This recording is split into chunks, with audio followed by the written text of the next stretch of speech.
So let's head into AEW Dynamite. What was this show made up of? Well, the show right off the bat, we had an announcement leading into us a few days out. Kenny Omega was going to be taking on Trent. This is the second week in a row where Kenny Omega is going to be competing in a one-on-one match. And to have Kenny Omega competing in any match whatsoever, period, is just an awesome, awesome thing to have. You know he's always going to bring it. You know he's also always on top of his game, and he's one of the most exciting guys out there. He's one of the most exciting guys on the roster. He's one of the most original wrestlers, and you can watch this guy wrestle for days. You put him in front of an audience, and he tells you a story unlike anything you've ever seen or read before.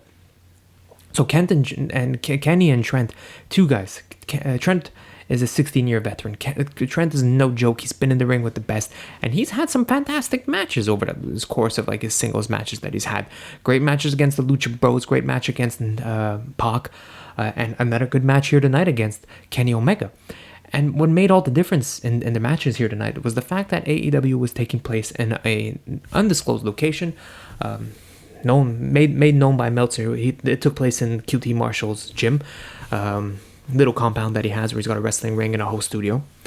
And the reason it took place there, look, in Connecticut, I believe he said, I could be wrong if it was Connecticut or somewhere else where he said, what made it different is that the law doesn't necessarily force you to only have 5 people out there. You could have 10 people out there in attendance 6 feet apart. So AEW took advantage of this, and they filled out the outside of the ring with wrestlers who weren't competing and added them as audience members. Now, I'm not saying they weren't competing. They were most likely there because they're taking part on AEW Dark or maybe on next week's taping of AEW Dynamite. So they're probably there for a specific reason, and they will be competing and they've maybe recorded some matches. But just having them in there, it added a much better dynamic than what NXT was doing. NXT was putting on matches for crowdless shows, no wrestlers in attendance, and that's because they're still in Florida, and Florida requires that you have nobody out there. But instead, AEW, taking place where they're taking place, allows still for 10 people. So AEW said, hey, if you're not going to enforce the rules, we're going to have our people out there. And we trust our guys. Our guys are going to follow the rules. They're going to take care of each other. They're clean. And they're not going to do anything to put each other in harm's way to get this disease. And just adding that specific dynamic added so much more to these matches. You felt involved. You felt like that they were true wrestling fans watching true wrestling matches, true competitions. NXT, it was so quiet that at certain points where big spots were happening, the wrestlers were lying on the ground as if they were waiting for the audience to be chanting, "This is awesome," or to be cheering them on, or to give them the boost and rejuvenated energy that they get to go on their second run and their second wind of attack.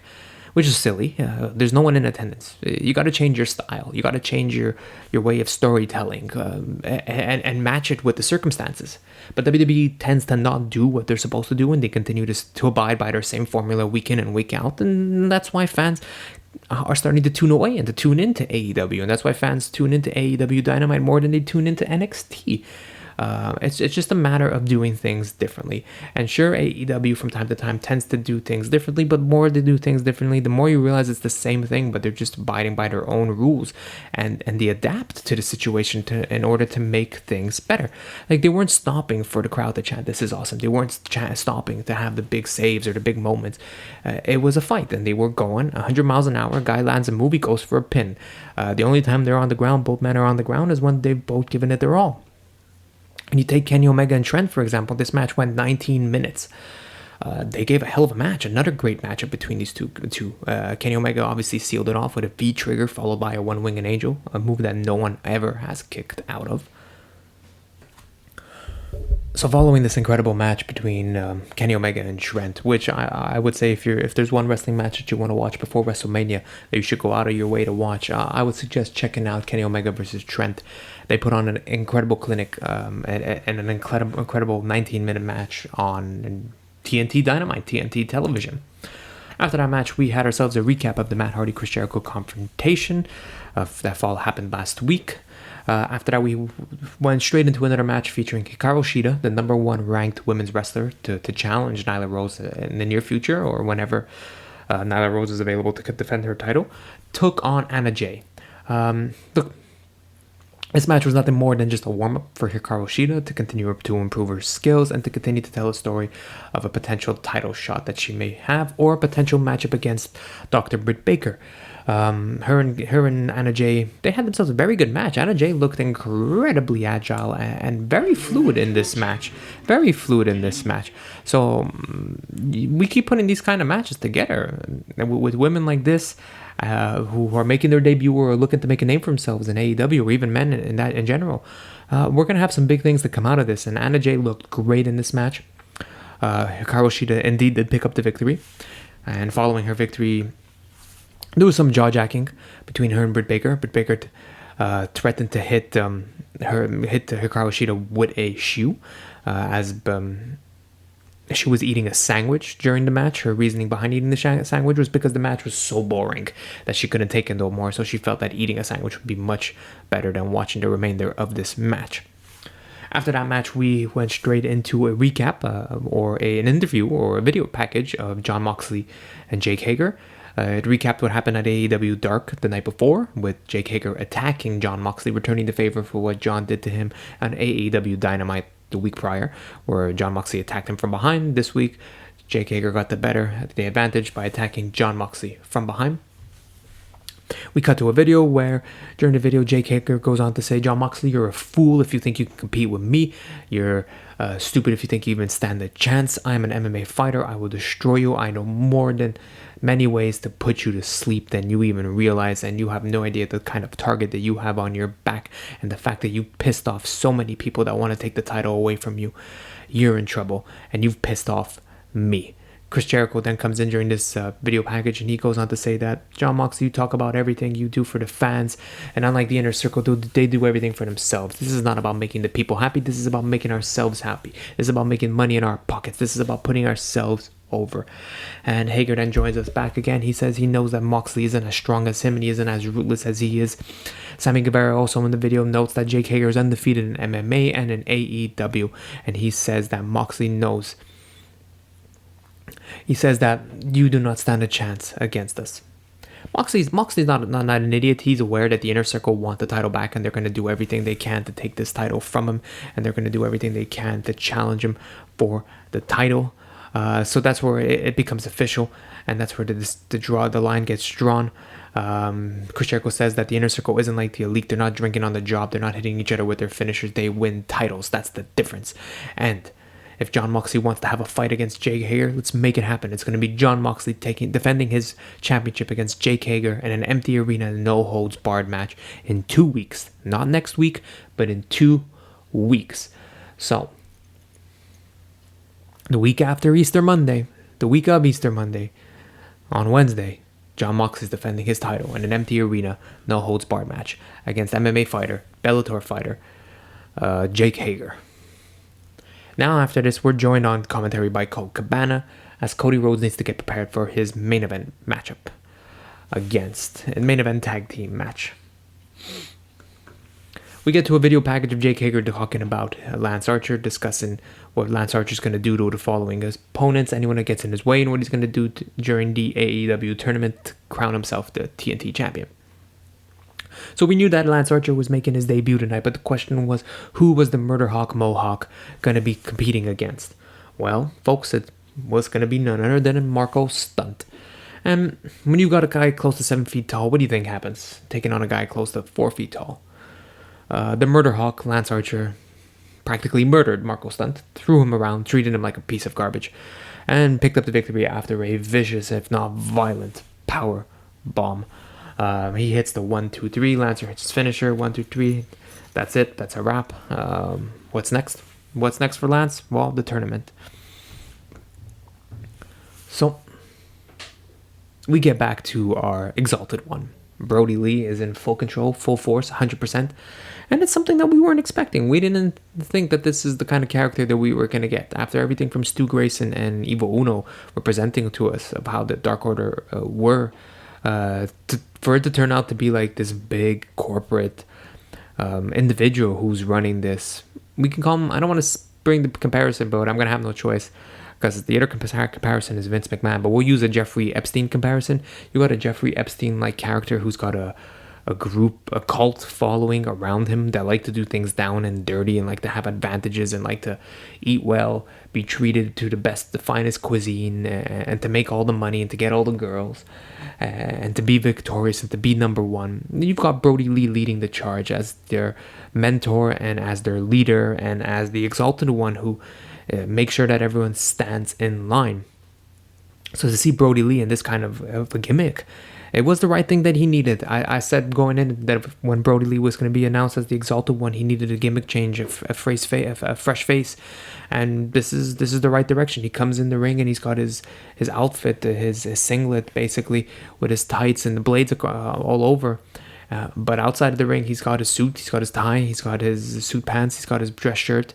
And he's proper, he's clean, and he's making it clear that, listen, I'm the guy in charge, I'm the guy with the money, and this is a business. He's running this like he's a corporate businessman.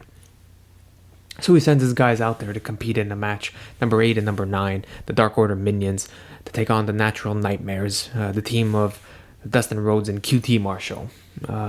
You can picture how this goes. QT Marshall and Dustin Rhodes pick up the victory. To no one's surprise, they hit the double team flapjack to finish off one of the minions, and they pick up the victory.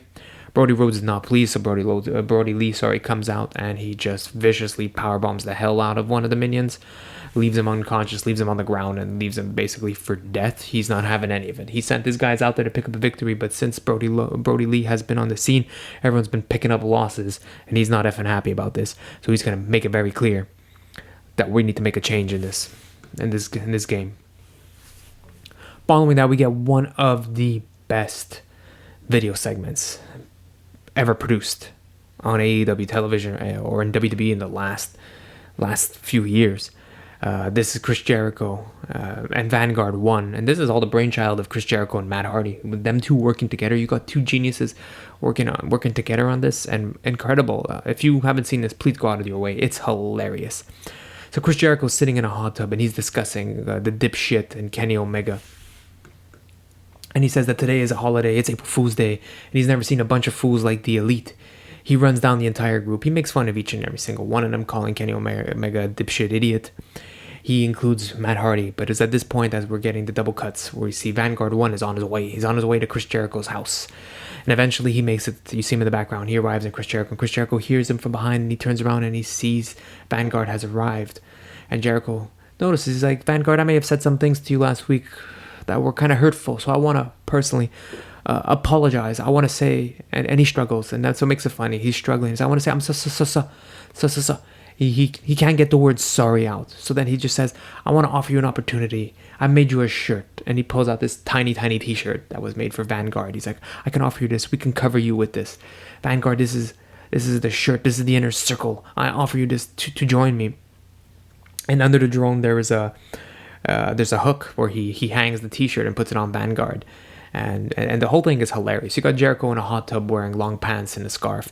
He's got a little bit of the bubbly next to him. He fills up his glass, but instead of taking a sip out of his glass, he takes a sip out of the bottle. He's wearing his shoes and his socks and everything and sunglasses in this hot tub. He's making fun of the Elite. He's cutting a promo on a drone, trying to get the drone to sign up to be a part of the inner circle. He's still trying to recruit him. After he puts the shirt on him, the drone starts to shake. He tries to shake off the t-shirt. He doesn't want to be a part of the inner circle. He wants to be out. So he starts to fly away. And Jericho, out of anger, he throws the bubbly at the drone. But that's not where it even gets crazy. It gets even crazier when Chris Jericho, as he's chasing after the drone, he screams, he's like, release the hounds, and out comes all his dogs that he owns, running out of their house, from poodles to I don't say Rottweilers to German Shepherds to everything all together, just coming after this drone. And it is the most priceless, hilarious segment that you'll ever see on cable television. And Jericho and Matt Hardy are doing great effing job at telling this story. Go out of your way and find this video. It's about 3 to 5 minutes long. It is worth your time. It is amazing from all perspectives. So we get a brief update on Nick Jackson. Nick Jackson's doing better.